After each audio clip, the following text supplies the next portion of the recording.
Hello, friends. It looks like I am live. Let me share this to the group.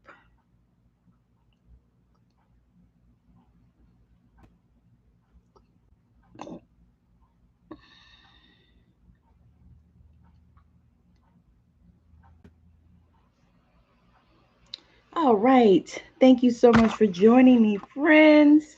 This is something. Let's see. Do something different. All right. Okay. I'm super grateful to be here. And I am reading from Florence Scovel Shinn's The Game of Life and How to Play It. First of all, happy Monday and welcome to those of you that are new to me and those of you that aren't. To those of you that are new to me, I am Tammy Morrison. I am an intuitive healer. I am a book shaman. I am a 3 times published author. I am a speaker. I write articles. And I've been in the medical field for 30 years. So that is just a little bit about me. And I have to share also that I have an upcoming masterclass on August 31st at 5 p.m. Pacific time. It's called Healing Forward, and it's going to be a healing and activation workshop masterclass. So I'm super excited for that. The link of that will be in the comments wherever you're watching it. Um, hey, Megan, thank you for joining me. Yeah, no worries. Go back and catch the replay. um, so, anyway, that's that story. So, I want to invite you to listen to Florence Scovel Shinn, The Game of Life and How to Play It. And if this is the first time that you're hearing this um, book or reading or hearing it, this book, or the first time you've heard of this book, I would invite you to check it out. There are readings of it on YouTube, which I listen to as well most days. If I'm not reading it, I'm listening to it because she really helps you to shift in your life. And she was one of the metaphysicians of her era that did such great work. And I admire the work that she did. And so I wanted to bring it out to the world because I know that not everyone knows about her. She's on the same level with Neville Goddard, Joseph Murphy, Norman Vincent Peale, some of those other great thought leaders of those past times. So, without further ado, and the thing about Florence that I like is that she references the Bible, which, if you guys watch me at any length of time, you know that I'm a God girl. So, I love when you can integrate the Bible into metaphysics because that really is what the Bible is. It is a lesson in metaphysics, the whole particular thing. I've read the whole Bible a few times because I was born and raised in the church. And I tell people that they spoon fed us the Bible from birth. So, without further ado, I'm going to read from Florence, The Game of Life and How to Play It. And I've read already some more chapters previous. So if you haven't caught those chapters, you can catch them. You can find them on my page. If you're in my group, you can find them in my group, Heal Her, or Write That Book, or Writing Your Book and Healing. So, yeah, so those are all there, the back ones. But today we are starting at page 106, Perfect Self-Expression and or Divine Design. No wind can drive my bark astray, nor change the tide of destiny. There is for each man perfect self expression. There is a place which he is to fill, and no one can fill. Something which he is to do, which no one else can do, is his destiny. This achievement is held a perfect idea in divine mind, awaiting man's recognition. As the faculty is the creative faculty, it is necessary for man to see the idea before it can manifest. So, man's highest demand is the divine design of his life. He may not have the faintest conception of what it is, for there is possibly some marvelous task hidden deep within him. His demand should be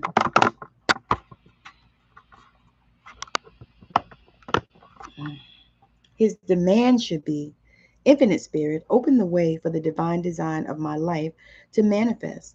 Let the genius within me now be released. Let me see clearly the perfect plan. The perfect plan includes health, wealth, love, and perfect self expression. This is the square of life which brings happiness. When one has made this demand, he may find great changes taking place in his life. For nearly every man has wandered far from the divine design. I know in one woman's case, it was as though a cyclone had struck her affairs, but readjustment came quickly, and new and wonderful conditions took the place of the old ones. Perfect self expression will never be labor,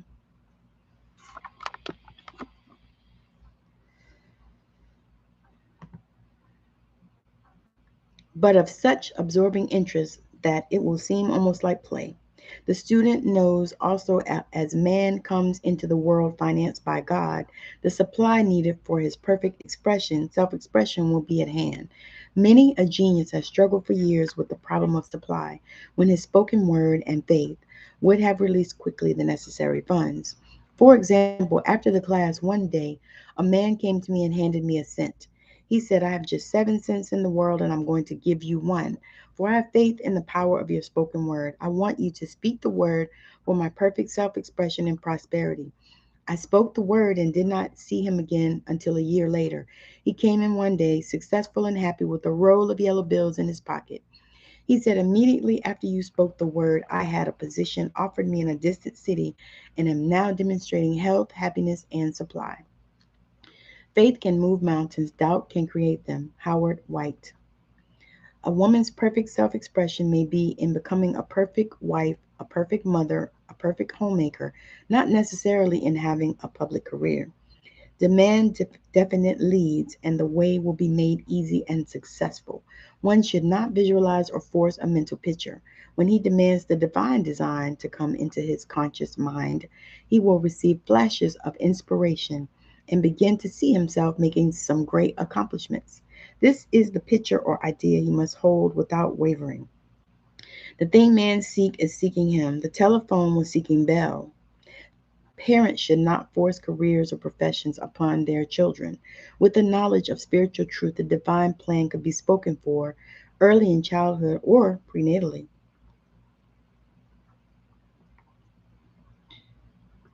A prenatal treatment should be let the God in this child have perfect expression. Let the divine design of his mind, body, and affairs be made manifest throughout his life, throughout eternity. God's will be done, not man's. God's pattern, not man's patterns, is the command we find running through all the scriptures, and the Bible is a book dealing with the science of the mind. It is a book telling man how to release his soul or subconscious mind from bondage. The battles described are pictures of man waging war against mortal thoughts. A man's foes shall be they of his own household. Every man is Jehoshaphat, and every man is David, who slays Goliath, mortal thinking with the little white stone faith. So man must be careful that his is not the wicked and slothful servant who buried his talent. There is terrible penalty to be paid for not using one's ability. Often fears stand between man and his perfect self-expression. Stage fright has hampered many a genius. This may be overcome by the spoken word or treatment. The individual then loses all self-conscious and feels simply that he is a channel for infinite intelligence to express itself. He is under direct inspiration, fearless and confident, for he feels that he is the Father within him who does the work. A young boy came often to my class with his mother. He asked me to speak the word for his coming examinations at school. I told him to make the statement, I am one with infinite intelligence. I know everything I should know on the subject. He had an excellent knowledge of history, but was not sure of his arithmetic. I saw him afterwards, and he said I spoke the word for my arithmetic and passed with the highest honors, but thought I could depend on myself for history and got a poor mark. Man often receives a setback when he is too sure of himself, which means he is trusting to his personality and not the Father within. Another one of my students gave me an example of this. She took an extended trip abroad one summer, visiting many countries where she was ignorant of the languages. She was calling for guidance and protection every minute, and her affairs went smoothly and miraculously. Her luggage was never delayed nor lost. Accommodations were always ready for her at the best hotels. She had perfect service wherever she went. She returned to New York. Knowing the language, she felt God was no longer necessary. She looked after her affairs in an ordinary manner. Everything went wrong. Her trunks delayed amid inharmony and confusion. The student must form the habit of practicing the presence of God every minute. In all thy ways, acknowledge Him. Nothing is too small or too great. Sometimes an insignificant incident may be the turning point in a man's life. Robert Fulton, watching some boiling water simmering in a tea kettle, saw a steamboat. I've seen a student often keep back his demonstration through resistance or pointing the way. He pins his faith to one channel only and dictates just the way he desires the manifestation to come, which brings things to a standstill. My way, not your way, is the command of infinite intelligence. Like all power, be it steam or electricity, it must have a non resistant engine or instrument to work through, and man is that engine or instrument. Over and over again, man is told to stand still. O Judah, fear not, but tomorrow go out against them, for the Lord will be with you. You shall not need to fight this battle. Set yourself, stand ye still, and see the salvation of the Lord with you. We see this in the incidents of the $2,000 coming to this woman through the landlord when she became non resistant and undisturbed, and the woman who won the man's love after all suffering had ceased. Whether you think you can or think you can't, you are right. Henry Ford. The student's goal is poise. Poise is power, for it gives God power a chance to rush through man to will and to do its good pleasure. Poised, he thinks clearly and makes right decisions quickly. He never misses a trick. Anger blurs the visions, poisons the blood, is the root of many diseases, and causes wrong decision leading to failure. It is named one of the worst sins as its reaction is so harmful. The student learns that in metaphysics, sin has a much broader meaning than in the old teaching. Whatsoever is not of faith is sin. He finds that fear and worry are deadly sins. They are inverted faith, and through distorted mental pictures bring to pass the thing he fears. His work is to drive out these enemies from the subconscious mind. When man is fearless, he is finished, Maeterlinck says. That man is God afraid. So, as we read in the previous chapters, man can only vanquish fear by walking up to the thing he is afraid of. When Jehoshaphat and his army prepared to meet the enemy, mm, singing praise the Lord, for his mighty endureth forever, they found their enemies had destroyed each other and there was nothing to fight. For example, a woman asked a friend to deliver a message to another friend. The woman feared to give the message as the reasoning mind said, don't get mixed up in this affair, don't give that message. She was troubled in spirit, for she had given her promise. At last she determined to walk up to the lion and call on the law of divine protection. She met the friend to whom she was to deliver the message. She opened her mouth to speak it. When her friend says so and so has left town, this made it unnecessary to give the message as the situation depended upon the person being in town. As she was willing to do it, she was not obliged to, as she did not fear. The situation vanished. The student often delays his demonstration through a belief in incompletion. He should make this statement: in divine mind there is only completion. Therefore, my demonstration is completed. My perfect work, my perfect home, my perfect health. Whatever he demands are perfect ideas registered in perfect health, divine mind, and must manifest under grace in a perfect way. He gives thanks he has already received on the invisible and makes active preparation for receiving on the visible. One of my students was in need of a financial demonstration. She came to me and asked why it was not completed. I replied, perhaps you are in the habit of leaving things unfinished, and the subconscious has gotten into the habit of not completing, as the without, so the within. She said, you are right. I often begin things and never finish them. I'll go home and finish something I commenced weeks ago, and I know it will be symbolic for my demonstration. She sewed assiduously, and the article was soon completed. Shortly after, money came in a most curious manner. Her husband was paid his salary twice that month.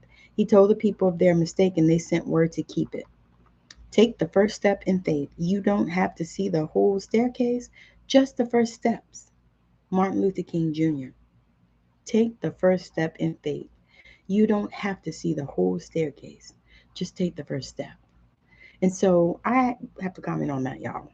So that for me is profound because many times we feel this thing, we know that we have a deeper destiny. We want to make greater impact. We have seen ourselves doing the things that we desire to do. I saw myself writing books years ago, before I ever wrote anything, before I ever even wrote an article. I saw myself writing books years ago.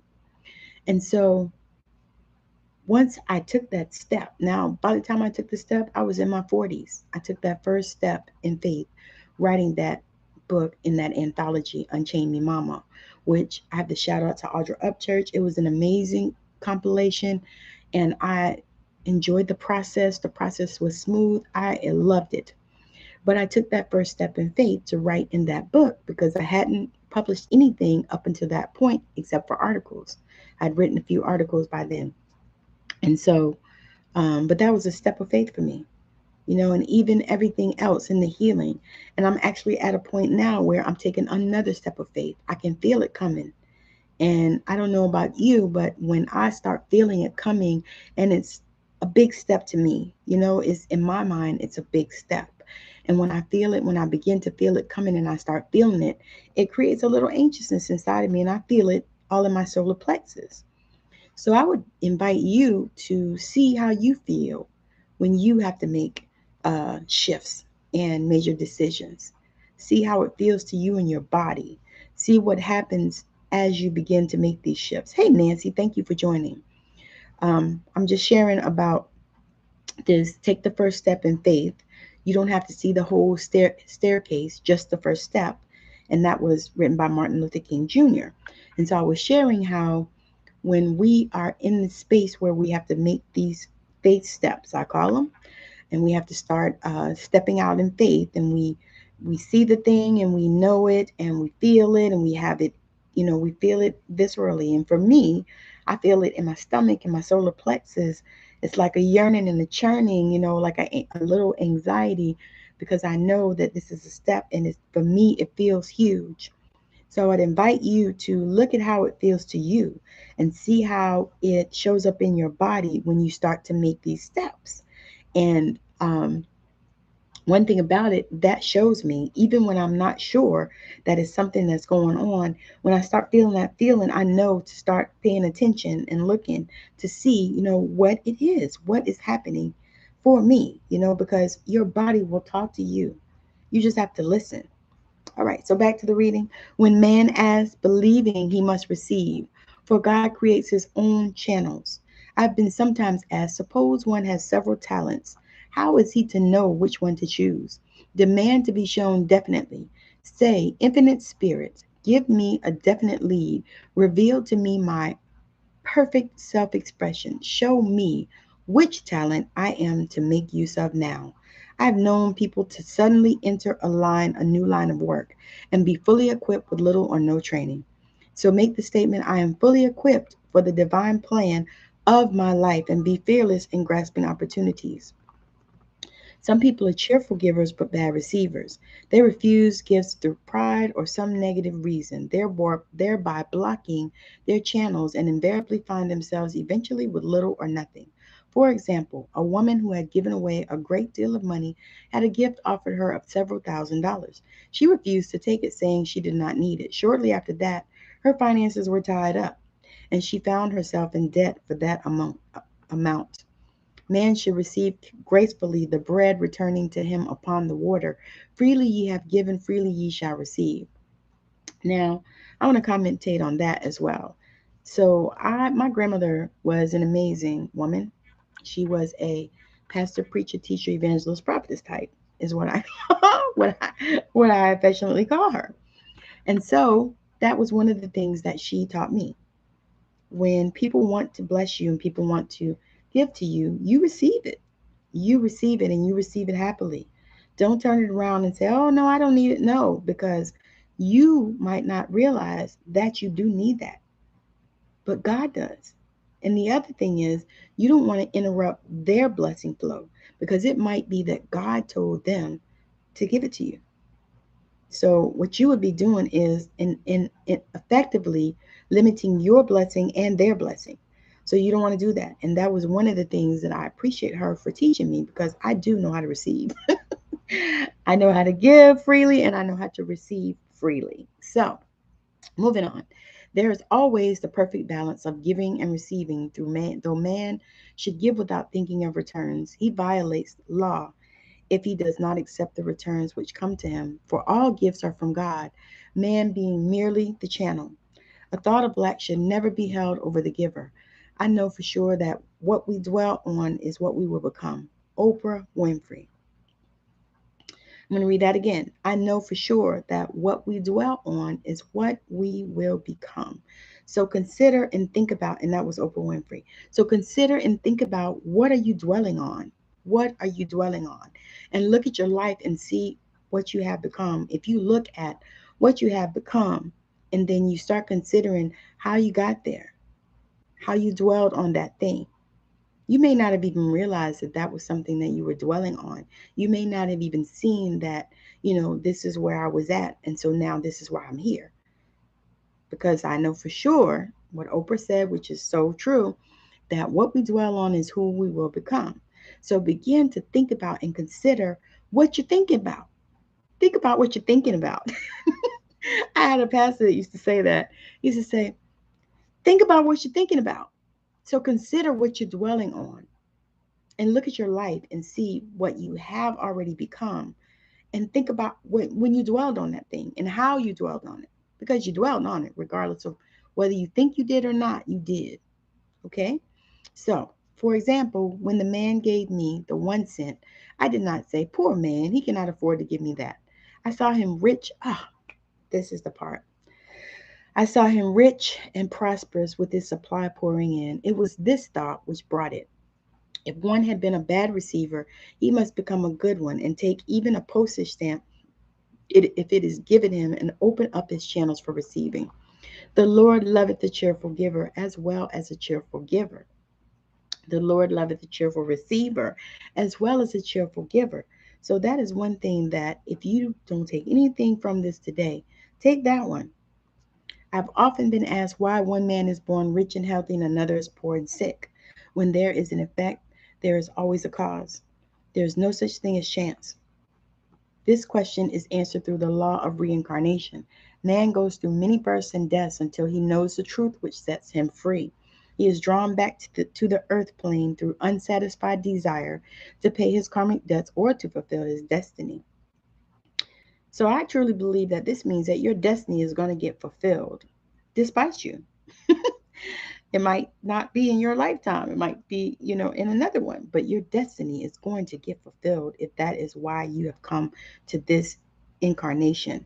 The man born rich and healthy has had pictures in his subconscious mind in his past life of health and riches, and the poor and sick man of disease and poverty.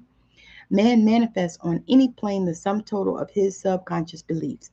However, birth and death are man-made laws, for the wages of sin is death. The Adamic fall in consciousness through the belief in two powers. The real man, the spiritual man, is birthless and deathless. He never was born and has never died. As he was in the beginning, he is now and ever shall be. So through the truth, man is set free from the law of karma, sin, and death, and manifests the man made in his image and likeness. Man's freedom comes through fulfilling his destiny, bringing into manifestation the divine design of his life. The Lord will say unto him, well done, thou good and faithful servant.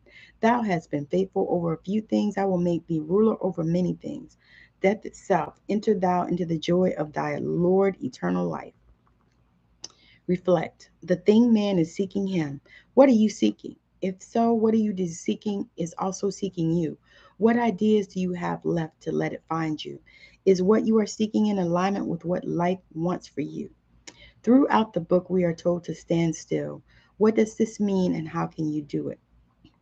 So for me, standing still means not swaying from the promise that you know. Standing still means that once you have prayed, once you have spoken the word, not to waver, not to delay, not to Because what happens many times is we keep running, trying to try this, try that, do this, do that, when we already spoke the word and we need to wait, wait for a demonstration, as she says, wait for a lead, you know, wait for a hunch. And so that's what stand still means to me. Explore what it means to you. The student often delays his demonstration through a belief in incompletion. Do you procrastinate? What types of things do you leave incomplete? Every time I read this, I think, or every time I hear it even, I think, why is she screaming at me? Why is she talking to me? Why is she talking to me like that? Because I have been known to procrastinate. And I realize now many times what it is fear. Because it's that I don't believe that the thing that I'm doing is going to prosper, or it's going to take root, or it's going to be what I see it as. And so I really truly have been working on that as well for myself, probably over the last couple of years. But it is a process, and I do believe that it's a journey. And so I give myself grace as I go, because you know what? It took 50 years for me to learn all that stuff. And so it's not going to take yesterday to unlearn it. So it is a process. It can take yesterday. Let me not take the limitations. Let me take the limitations off. It can take yesterday to clear it. However, sometimes it doesn't. So you have to be okay with that and give yourself grace and continue to do the work. So take your turn. The square of life includes the perfect plan for health, wealth, love, and perfect self-expression. Write down your ideal outcomes in each of these four categories. Be specific, clear, and expansive. If you are unsure, ask for divine guidance to give you specific goals. Perhaps you are in the habit of leaving things unfinished, and the subconscious has gotten into the habit of not completing as the without, so the within. Make a list of everything that is unfinished in your life. Now pick the most important of these unfinished items and begin to finish it today. Do not delay any further. You'll create new momentum once you do. Pick one of the affirmations or positive statements from this chapter. Write it down on a small piece of paper or sticky note. Repeat it 100 times each day for a week. Notice all the ways, big or small, your life mirrors this positive idea. Or because we are in the 2020s, you can take a picture of it with your phone. You can type it into your phone in your notes. You can make it a screensaver on your devices. Any of those things will work as well as this piece of paper or sticky note. Or you can do a sticky note and put it, up somewhere where you see it, like on your mirror. Because I used to do that often. Often. That was one of the ways that I transformed my life after I was divorced. That was one of the ways that I used to help me, because, many times there's abuse and divorce, and there wasn't mine. Emotional abuse was really, really not a good thing. And so I felt like I was beaten down after I was divorced. I felt like I was beaten down. I felt like I was rejected. There were so many things that I felt after that point. And so I began to do that type of mirror work for myself. I would write affirmations about me on sticky notes and put them on the mirror, so that every time I went in the bathroom, I could see them. I would put them on the refrigerator so that every time I went to get something to eat, I would see them. You're beautiful regardless if you weigh 500 pounds or 150. You are beautiful. And these are things that I said to myself. You are amazing. You have a heart of gold. These are things that I created for me to say to me about me. And so I would advise you that if you are dealing with any type of abuse or um, emotional distress, that you would do that, because that is so freaking helpful. Just sharing, talking to yourself and telling yourself how amazing you are. So it looks like, let me see. Okay. So the next chapter is denials and affirmations, which I think is amazing. Thou shalt decree a thing. I'm going to read this chapter and then we'll end it for today. And it looks like I'll probably be able to finish the next set tomorrow or maybe Wednesday we should finish. Thou shalt decree a thing, and it shall be established unto thee. All the good that is to be made manifest in man's life is already an accomplished fact in divine mind and is released through man's recognition or spoken word. So he must be careful to decree that only the divine idea be made manifest. For often he decrees through his idle words failure or misfortune. It is therefore of the utmost importance to word one's demands correctly, as stated in the previous chapter. If one desires a home, friend, position, or any other good thing, make the demand for the divine selection. Ooh. So, Infinite Spirit, open the way for my right home, my right friend, my right position. I give thanks that it now manifests under grace in a perfect way. I love that one. So I'm going to add it to my affirmations, my daily affirmations, because I have a running list of them. So every time I find a new one that resonates with me, then I bring it home.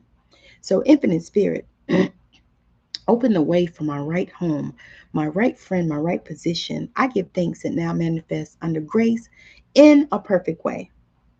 So I suppose if this is one of that you like, you can take it and say it 100 times every day for a week, which is amazing to do. But I believe that I'm sure, and I know because I know that affirmations work, especially when you work them from a place of already having the thing, because you already know that it's there and it's already within us anyway. So, Infinite Spirit, open the way for my right home, my right friend, my right position. I give thanks. It now manifests under grace in a perfect way. The latter part of the statement is most important.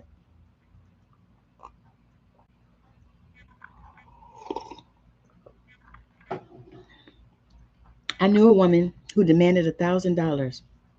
Her daughter was injured and they received $1,000 indemnity. So it did not come in a perfect way. The demand should have been worded in this way: Infinite Spirit, I give thanks that the $1,000, which is mine by divine right, is now released and reaches me under grace in a perfect way. As one grows in a financial consciousness, he should demand that the enormous sums of money which are his by divine right reach him under grace in perfect ways. It is impossible for man to release more than he thinks is possible, for one is bound by the limited expectancies of the subconscious. He must enlarge his expectancies in order to receive in a larger way. Man so often limits himself in his demands. For example, a student made the demand for $600 by a certain date. He did not receive it, but heard afterwards that he came very near receiving $1,000, but he was given just 600 as a result of his spoken word. They limited the Holy One of Israel. Wealth is a matter of consciousness. The French have a legend giving an example of this. A poor man was walking along a road when he met a traveler who stopped him and said, My good friend, I see you are poor.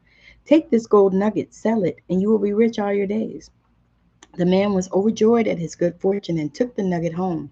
He immediately found work and became so prosperous, that he did not sell the nugget. Years passed and he became a very rich man. One day he met a poor man on the road. He stopped him and said, My good friend, I will give you this gold nugget, which if you sell will make you rich for life. The mendicant took the nugget, had it valued, and found it was only brass. So we see the first man became rich through feeling rich, thinking the nugget was gold. Now that is a gold nugget for us for today.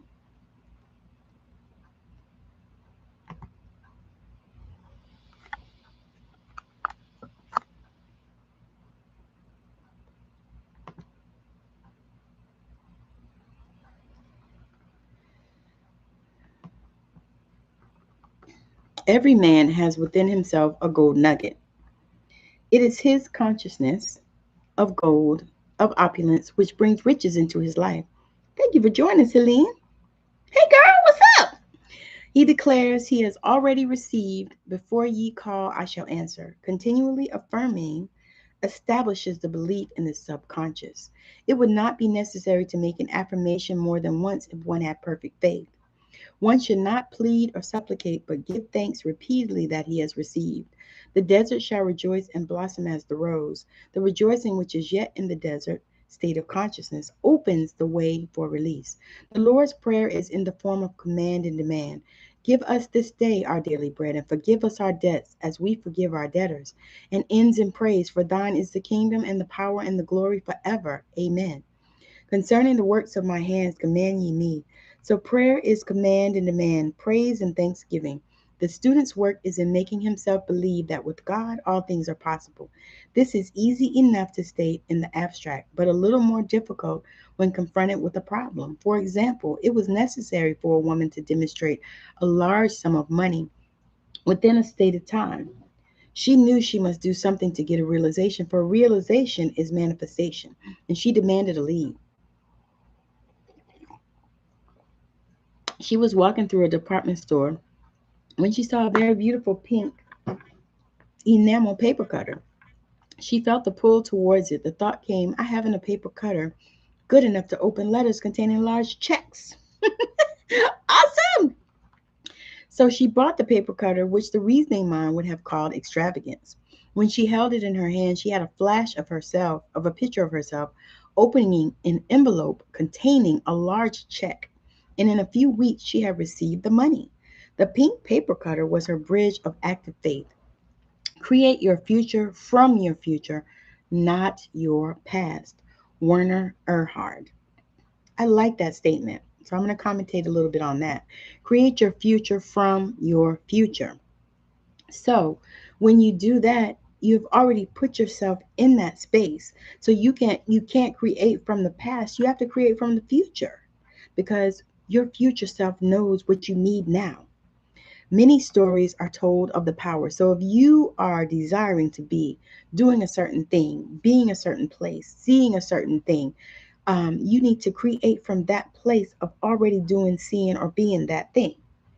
And I know that is difficult concept for many people to master or to capture or to even visualize, but it's real and it's true and it does work. Many stories are told of the power of the subconscious when directed in faith. For example, a man was spending the night in a farmhouse. The windows of the room had been nailed down, and in the middle of the night he felt suffocated and made his way in the dark to the window. He could not open it, so he smashed the pane with his fist, drew in draughts of fine fresh air, and had a wonderful night's sleep. The next morning he found he had smashed the glass of a bookcase, and the window had remained closed during the night. He had supplied himself with oxygen simply by his thought of oxygen. When a student starts out to demonstrate, he should never turn back. Let not that man who wavers think that he shall receive anything of the Lord. A colored student once made this wonderful statement. When I ask the Father for anything, I puts my foot down and I say, Father, I'll take nothing less than I've asked for, but more. So man should never compromise. Having done all, stand. This is sometimes the most difficult time of demonstrating. The temptation comes to give up, to turn back, to compromise. He also serves who only stands and waits. Demonstrations often come at the 11th hour because man then lets go. That is, stops reasoning and infinite intelligence has a chance to work. So let me talk about this. So many times we are waiting, we have prayed, we have meditated, we have asked, and so we are waiting for something, but our mind keeps going on and on trying to fix shit. And this is what happens with us inside of us. And so that's why sometimes it's the 11th hour when your manifestation happens, when the thing comes to pass that you are desiring, that you have prayed for, that you have asked for. It's the 11th hour because you can't take your mind off it. So when you stop reasoning and allow infinite intelligence, God, source, universe, to do the thing that you ask for, the thing that you call for, then can infinite intelligence work and bring the thing to pass for you. So that is one of the things that I know for sure. And that's why in the church, the old people used to say, God is always on time. He may not come when you want him, but he's always on time. I remember that so clear because they used to say that so much. And I know at that time they said it as an excuse that They were trying to answer why God had not brought the thing that they prayed for at that moment. But really, what they were saying was this, that God comes at the 11th hour because you can't take your mind off it. You can't stop reasoning, trying to figure that shit out and all this stuff because you've already prayed and you've already asked God for the thing. But you can't take your mind off it. So once you take your mind off it, you stop reasoning. Infinite intelligence can work and bring it to you. So man's dreary desires are answered drearily, and his impatient desires long delayed or violently fulfilled. For example, a woman asked me why it was she was constantly losing or breaking her glasses. We found she often said to herself and others with vexation, "I wish I could get rid of my glasses." So her impatient desire was violently fulfilled when she, when she should have demanded was perfect eyesight, but what she registered in the subconscious was simply the impatient desire to be rid of her glasses. So they were continually being broken or lost.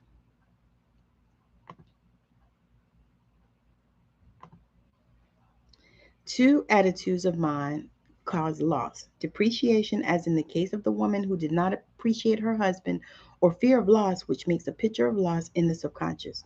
When a student is able to let go of his problem, cast his burden, he will have instantaneous manifestation. For example, a woman was out during a very stormy day and her umbrella was blown inside out. She was about to make a call on some people whom she had never met, and she did not wish to make her first appearance with dilapidated umbrella. She could not throw it away as it did not belong to her. So in desperation, she exclaimed, "Oh God, you take charge of this umbrella. I don't know what to do." A moment later, a voice behind her said, "Lady, do you want your umbrella mended?" There stood an umbrella mender. Wow, that is something I just an umbrella mender. I had never heard of an umbrella mender. So if you think about that, whatever situations and things that are happening in life, as long as you desire to be a part of the solution, then there is a thing for you to do in order to help. And so this person does umbrella mending. She replied, "Indeed, I do." The man mended the umbrella while she went into the house to pay her call.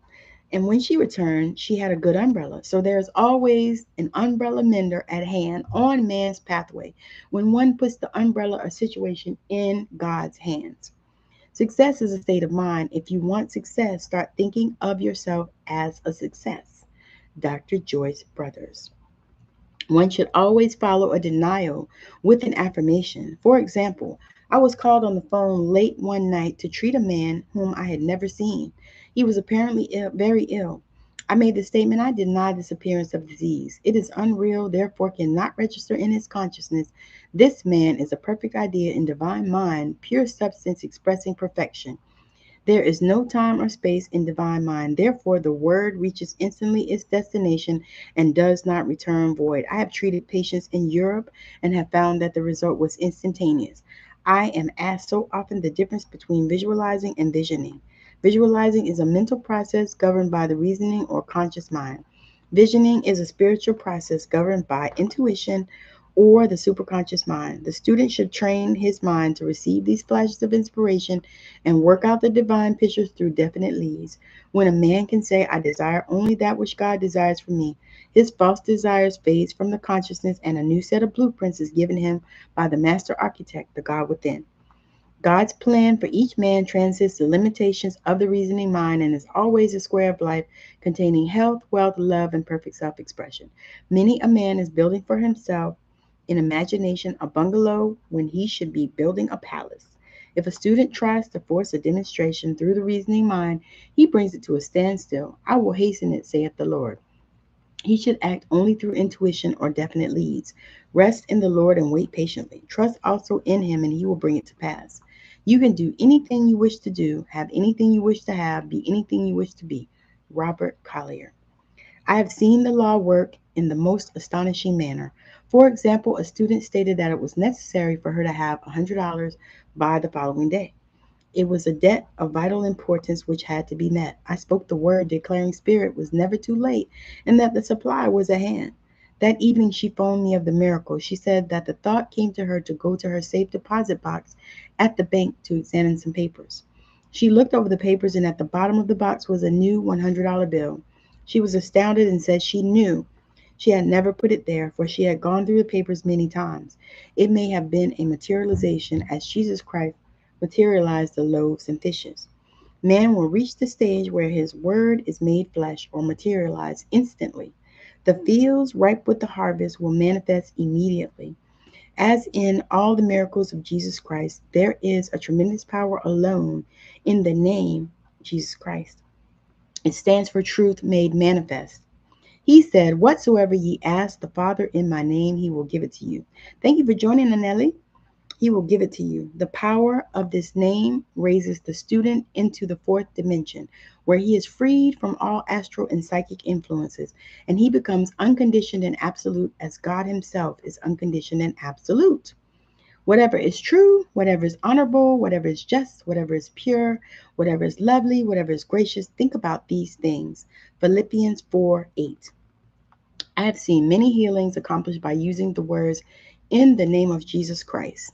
Christ was both a person and principle, and the Christ within each man is his Redeemer and salvation.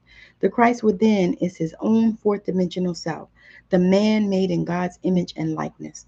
This is the self which has never failed, never known sickness or sorrow, was never born, and has never died.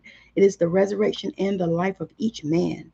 No man coming to the Father save by the Son means that the God, the universal, working on the place of the particular, becomes the Christ in man. And the Holy Ghost means God in action. So daily, man is manifesting the Trinity of Father, Son, and Holy Ghost. Man should make an art of thinking. The master thinker is an artist and is careful to paint only the divine designs upon the canvas of his mind. And he paints these pictures with masterly strokes of power and decision, having perfect faith that there is no power to mar their perfection, and that they shall manifest in his life the idea made real. All power is given man through right thinking to bring his heaven upon his earth, and this is the goal of the game of life. The simple rules are fearless faith, non-resistance of love. May each reader now freed from that thing which has held him in bondage throughout the ages, standing between him and his own, and know the truth which makes him free, free to fulfill his destiny, to bring into manifestation the divine design of his life. Health, wealth, love, and perfect self-expression. Be ye transformed by the renewing of your mind. Denials and affirmations. For prosperity, God is my unfailing supply, and large sums of money come to me quickly under grace and perfect ways. For right conditions, every plan my Father in heaven has not planned shall be dissolved and dissipated, and the divine idea now comes to pass. For right conditions, only that which is true of God is true of me. For I and the Father are one. As I am one with God, I am one with my good. For God is both the giver and the gift. I cannot separate the giver from the gift. For right conditions, divine love now dissolves and dissipates every wrong condition in my mind, body, and affairs. Divine love is the most powerful chemical in the universe and dissolves everything which is not of itself. For health, divine love floods my consciousness with health, and every cell in my body is filled with light. For the eyesight, my eyes are God's eyes. I see with the eyes of spirit. I clearly see the open way. There are no obstacles on my pathway. I see clearly the perfect plan. I am divinely sensitive to my intuitive leads and give instant obedience to thy will. For the hearing, my ears are God's ears. I hear with the ears of spirit. I am non-resistant. I am willing to be led. I hear glad tidings of great joy. For a great work, I have a perfect work in a perfect way. I give a perfect service for perfect pay. For freedom from all bondage, I cast this burden on the Christ within. I go free. Reflect. Man so often limits himself in his demands. In what ways do you limit yourself? I'm laughing because that was actually a question. As soon as I read that, that was the question that popped in my mind before I read the question, y'all. Do you limit yourself in the areas of health, wealth, love, and creative expression? If so, how? And that would warrant, I would say that would warrant a journal, because if you sit down and you write that down and you begin to see all the ways that you limit yourself, nobody else is limiting you. Not the man, not the white man, not the black man, not the Asian man, not the green man, not the Latino man, not not anybody is limiting you but you. So when you begin to take that into context and begin to actually really sit with it and begin to just see all the ways that you're limited, then you'll begin to know how to entreat the creator and begin to create your own life circumstances in a way that feels good to you. When a student is able to let go of his problem, cast his burden, he will have instantaneous manifestation. What problem are you ready to let go of? What beliefs are you ready to let go of? What people, if any, are you able to release with love? Christ was both person and principle, and the Christ within each man is his redeemer and salvation. What is the difference between Christ the person and Christ the principle? How do you access the Christ within you? All very, very important things to think about. Take your turn. Review your goals from the Take Your Turn exercise in the Perfect Self Expression or the Divine Design chapter and write positive affirmations for each goal. Say these affirmations as many times each day as you can. Man so often limits himself in his demands. Are any of your goals written in a way that could be limiting yourself and your potential? Like if you just think about, say you are asking for wealth or abundance, and you limit it to what you can conceive in your mind. So you might say, I can conceive that I receive $1,000 or $100, but I can't conceive that I could receive hundreds of thousands of dollars or millions of dollars or even billions of dollars. And so you limit yourself and you limit what you can receive because you have to have the capacity to receive it. And so that is one of the things that I am super excited to work with clients on is increasing your capacity to receive so that you're able to receive, because the thing is if you do not open the door, then it can't come in. As simple as that. Pick one of the affirmations or positive statements from this chapter, write it down on a small piece of paper or sticky note, and repeat it 100 times each day for a week. Notice all the ways, big or small, your life mirrors this positive idea. Some additional affirmations for peace of mind. The peace of God now permeates every part of my mind, my soul, my body. Peace is mine now. Financial success, the storehouse of the heavens now pours forth its abundant riches to me and flows to me all the financial prosperity that I need and want right now. And I would replace need by desire. Want by desire. For joy, I hear the song of joy in my heart. I allow this joy to spread into my thinking, into my feeling, and into my actions. I now see joy in everything and everyone. Now, that right there is a little bit hard, but it can be done. Because sometimes you don't see joy in some people. Because some people are just so super hateful, it is difficult to see the joy. So when you have evolved enough to be able to see the joy in people that are difficult to see joy in, then you have done the thing. And that you have definitely ascended. That is amazing, because I'm telling you, as positive as I am all the time, there are some people that really is hard to see the joy in. However, I have committed to seeing the joy in everything and everyone. And I would advise you to do the same. For right relationships, I am constantly surrounded by loving friends and family. I love others for who they are without judgment or agenda. I receive all the love that I need. And that is important, because many times people, they bestow conditional love. They love them if they do what they say, or they love them if they, come around them, or they love them. They have all these conditions for why they love a person. But when you are constantly surrounded by your loving friends, then you are without judgment of them and you love them where they are. And that is one of the things that I have learned over this journey is love people where they are, not where you want them to be, because it doesn't have anything to do with you. It's them. So for the perfect spouse, perfect love within attracts perfect love into my life now. I am in right relationship with the right person with love as our guide. For healing, my body responds to the infinite intelligence within. I am whole and healthy and happy. Perfect health is mine now. My body responds to the infinite intelligence within. I am whole and healthy and happy. Perfect health is mine now. For discernment, divine mind is never confused. I now tap into the divine mind to guide me to every right person, opportunity, and experience that will continue to expand my life. For creative expression, the creative intelligence that created my life is now creating itself through me now. I'm divinely guided and inspired to express myself creatively in every area of my life. For releasing fear, I believe with dauntless faith that the all good power of the universe is now acting powerfully and quickly in my life, leading me to safe ground every step of the journey. So let me say that one again.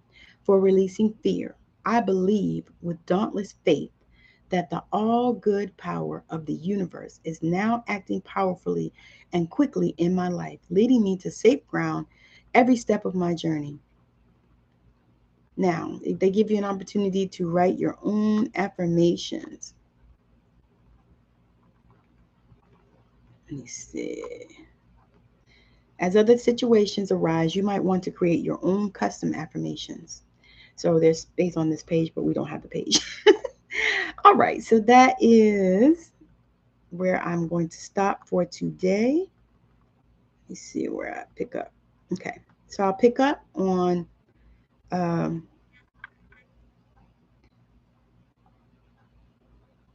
page 134, choosing goals. Okay. All right. So thank you so much for joining me with this reading of Florence Scovel Shinn's The Game of Life and How to Play It. It's been amazing. I love reading this. And for me, I learn so much when I read it each and every time and every time I listen to it. And so this time I'm reading it because I've only actually ever listened to it on YouTube because there's an audiobook, and I think I bought like a few of her books on Audibles, but I usually only listen to it on YouTube or on Audibles. And so this time reading it has been fabulous for me. And so I would advise you, if this is the first time that you've heard this, make sure you go back and read again, and make sure you continue to follow me because I'm going to be talking more about her. She has some other works. I actually read The Secret Door to Success, which is another of her work, which was really good, and I really truly did enjoy it. And so I want to invite you to my Healing Forward Masterclass that is coming up on August 31st at 5 p.m. Pacific time. It is Healing Forward. It's going to be a healing activation, and I cannot wait for it. I'm so excited. There are so many things that people are wanting to heal in this world, and I'm here for it. And so I want to use the gifts that I have, the intuitive channeling that I have, in order to be able to bring this forward to you. This has been a long time coming for me because I've been wanting to do something like this for a long time. But as we were talking about with the procrastination, I got out of procrastination, and so now I'm here. And so what I will do is I will put the link in the comments of both videos. I'm actually on YouTube and Facebook, so I will put the link in the comments. So wherever it is that you are watching, you can get the link to this masterclass. It's going to be fabulous and amazing. Now it is a small price; it's like $37. So but you'll be entitled to get the replay and all that stuff if you're not available, or even if you are. Because for me, I love listening to these things over and over.